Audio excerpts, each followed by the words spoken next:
નમસ્તે આદરણીય આચાર્યશ્રી અને શિક્ષકશ્રીઓ. મારું નામ આલિયા ઉમેશભાઈ છે. હું ધોરણ 8 માં અભ્યાસ કરું છું. આજે હું તમને એવા વિષય પર વાત કરવાનો છું જે દરેક ભારતીયના દિલમાં ધબકે છે. વિકસિત ભારત 2047. જ્યારે આપણે આઝાદીના 100 વર્ષની ઉજવણી કરીશું ત્યારે આપણું ભારત કેવું હશે?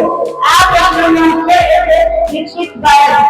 આપણા દેશના વડાપ્રધાન શ્રી નરેન્દ્રભાઈ મોદીએ આપણને વિઝન આપ્યું છે કે આગામી 25 વર્ષમાં આ અમૃત કાળ આપણા રાષ્ટ્રને આત્મનિર્ભર બનાવવાનો સમય છે.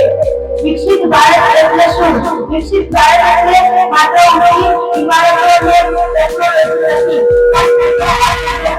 દરેક બાળકને શ્રેષ્ઠ અને મફત શિક્ષણ મળે, દરેક નાગરિકને શ્રેષ્ઠ અને મફત સારવાર મળે.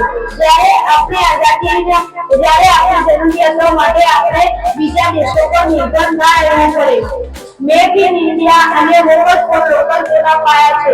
અંતમાં હું એટલું જ કહીશ કે વિકસિત ભારત એ સરકારનો લક્ષ્ય નથી, પરંતુ 140 કરોડ દેશવાસીઓનો સામૂહિક સંકલ્પ છે.